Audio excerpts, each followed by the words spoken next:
हनुमान जी से धोखा। करीब 95 साल पहले की बात है। राजस्थान के अलवर इलाके में एक गरिया भेड़ चराते हुए जंगल में चला गया। अचानक किसी ने उसे कहा कि यहाँ बकरियां चराना मना है। बातों बातों में पता चला कि वो इलाके का तहसीलदार था। दोनों में बात होने लगी। पता चला कि बहुत कोशिश के बाद भी तहसीलदार को बच्चे नहीं होते। गर्रे ने उनसे कहा कि आप दौसा के बालाजी हनुमान जी के मंदिर जाकर बेटा मांग लो, मिल जाएगा। ना जाने क्यों तहसीलदार ने उस गर्रिये की बात मान ली। उन्होंने हनुमान जी से कहा कि अगर मेरा बेटा हो जाएगा तो मैं उसे यहीं इसी मंदिर में सेवा के लिए छोड़ जाऊंगा। इस बात का जिक्र उन्होंने अपनी पत्नी से भी नहीं किया। मन्नत मांगने के 1 साल के अंदर उन्हें बेटा नसीब हो गया, लेकिन बाप का प्यार अब आड़े आ गया। उन्होंने हनुमान जी से कहा कि मैं अपना वचन पूरा नहीं कर सकता। आपका ये ऋण मुझ पर रहेगा। वो बेटा बड़ा होने लगा, शिक्षा की उम्र तक आया तो पिताजी ने उसे हरिद्वार के एक बड़े विद्वान प्रभुदत्त ब्रह्मचारी जी के यहाँ पढ़ने भेज दिया। लड़के में अद्भुत क्षमता थी, उसे रामायण कंठस्थ थी। बिना पढ़े वो रामायण का पाठ करने लगा। उसकी ख्याति दूर दूर तक फैल गई और वो साधु सन्यासियों और बड़े बड़े उद्योगपतियों के घर रामायण पाठ करने लगा। जवान होने पर उसकी शादी भी हो गई। एक दिन देश के बड़े उद्योगपति जुगल किशोर बिरला ने अखबार में विज्ञापन दिया कि दिल्ली के लक्ष्मी नारायण मंदिर यानी बिरला मंदिर में हनुमान जी को रामायण पढ़कर सुनानी है। उसके लिए उस व्यक्ति का टेस्ट खुद बिरला जी लेंगे। तय तारीख पर नारायण स्वामी अपनी पत्नी के साथ बिरला निवास पहुंच गए। बहुत से और लोग भी बिरला जी को रामायण पढ़कर सुना रहे थे। जब नारायण बाबा का नंबर आया तो उन्होंने बिना रामायण हाथ में लिए पाठ शुरू दिया। बिरला जी के अनुग्रह पर नारायण ने हारमोनियम पर गाकर भी रामायण सुना दी। बिरला जी भाव विभोर हो गए। नौकरी पक्की हो गई। सस्ते जमाने में 350 रुपए की पगार, रहने के लिए बिरला मंदिर में एक कमरा और इस्तेमाल के लिए एक कार भी नारायण बाबा को दे दी गई। जीवन बेहद सुकून और आराम का हो गया। रूपा पैसा, शोहरत और देश के सबसे बड़े उद्योगपति से नज़दीकियां।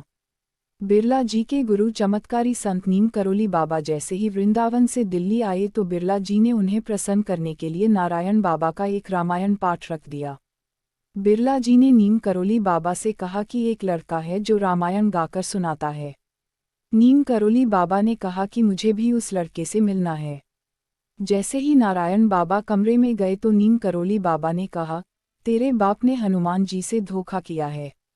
नारायण बाबा अपने पिता के खिलाफ कुछ भी सुनने को तैयार नहीं थे, लेकिन तय हुआ कि अगर नीम करोली बाबा की बात सच्ची है तो वो उन्हें गुरु रूप में स्वीकार कर लेंगे। तभी के तभी नारायण बाबा अलवर रवाना हो गए और अपने पिता से कहा कि एक संत आपको हनुमान जी का ऋणी बता रहा है और आपको धोखेबाज भी। नारायण बाबा के पिता ने कहा कि वो संत हनुमान जी ही हो सकते हैं, क्योंकि ये बात सिर्फ उन्हें ही पता है। पिता की बात सुनकर नारायण बाबा वापस चले आए और नीम करोली बाबा को अपना गुरु स्वीकार कर लिया। नीम करोली बाबा ने आदेश दिया कि नारायण, तेरा जन्म हनुमान जी की सेवा के लिए हुआ है, इसीलिए छोड़ लाला की नौकरी।